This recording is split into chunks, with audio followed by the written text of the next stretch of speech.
千恵子フレイブルさん、当時22歳。爆心地から 1km の上流川町で被爆しました。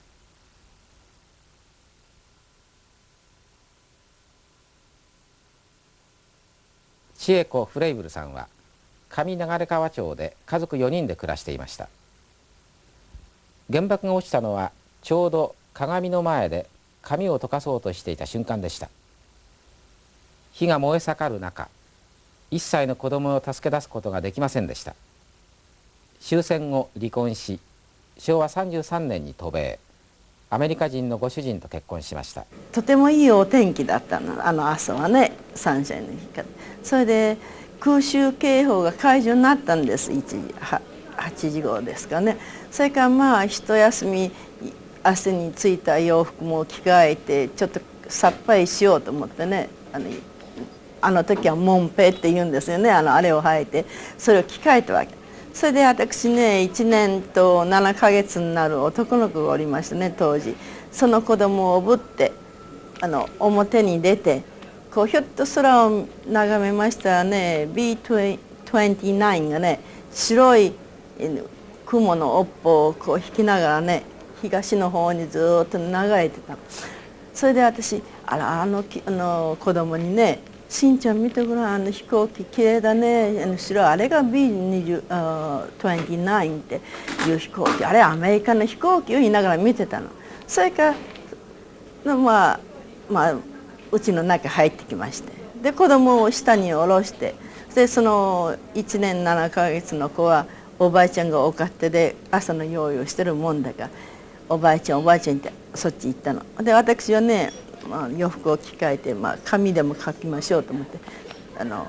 教壇の前にね、三面鏡の教壇の前にこう仕掛けて紙をつけようと思ったら、ピカッと光ったんですね。光った瞬間に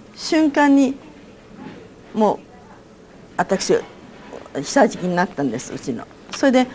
あっちからこっちからね、方々から聞こえるの、助けてくれ、水をくれ、助けてくれっていう声が聞く。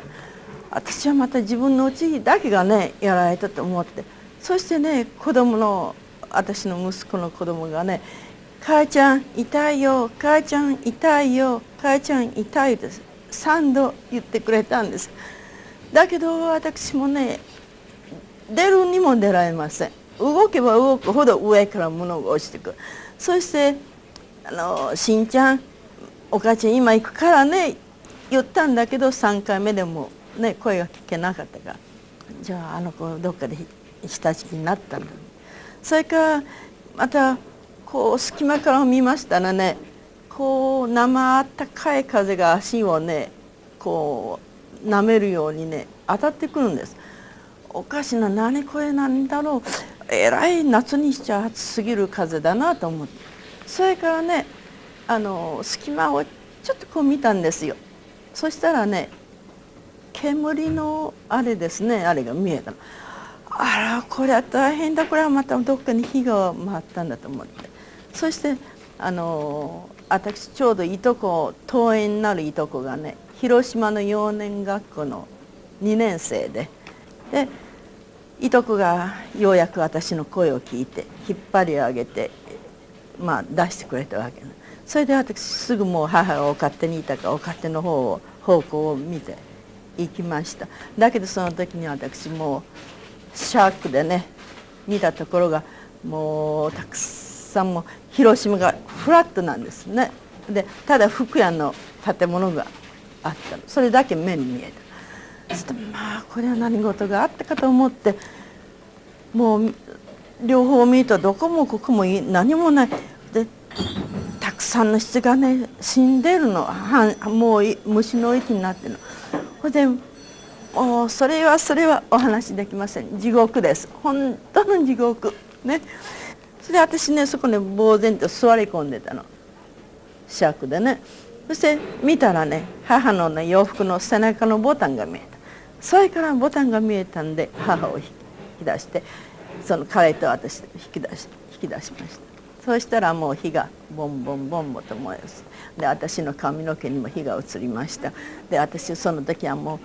消すものもないから、ただ頭を地につけてね、こすったんですね。でそれでだけど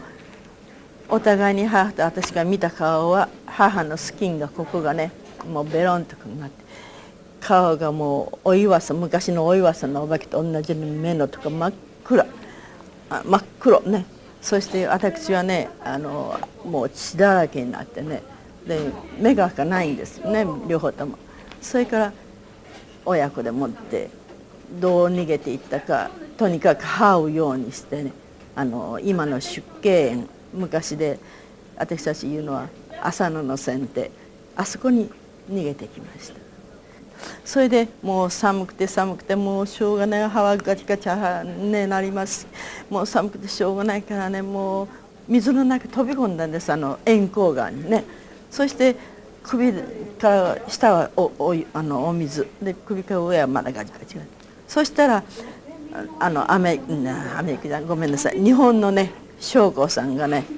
背中が真っ黒にぐじゅぐじゅなってね、やけどして真っ黒になってるのをね、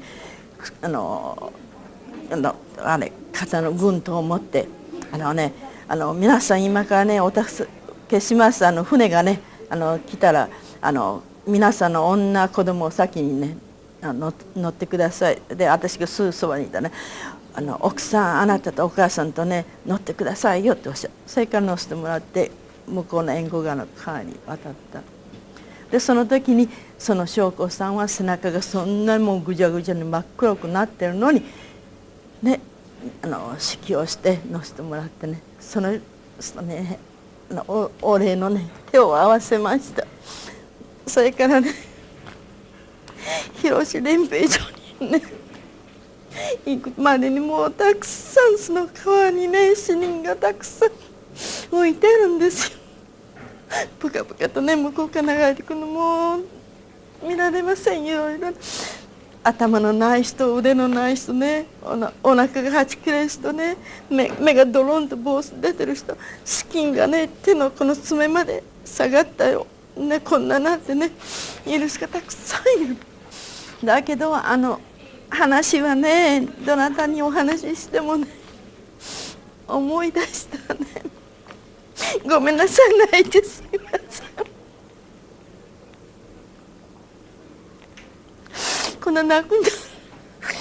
じゃないけど、やっぱりねあの時の思い出が目の裏にひっついてますからね。何かがねお聞きになると、そういった思い出がね目に見えて、とにかくね原爆の戦争はもう二度とねどこの国と戦争してもあれだけはもうねしたくないと思います。もう自分が今までそういった経験を見てますから、もうノーモー広島、ノーモー長崎です。だからもう私の一年はただ世界の平和、それをね祈っております。はい、ごめんなさい。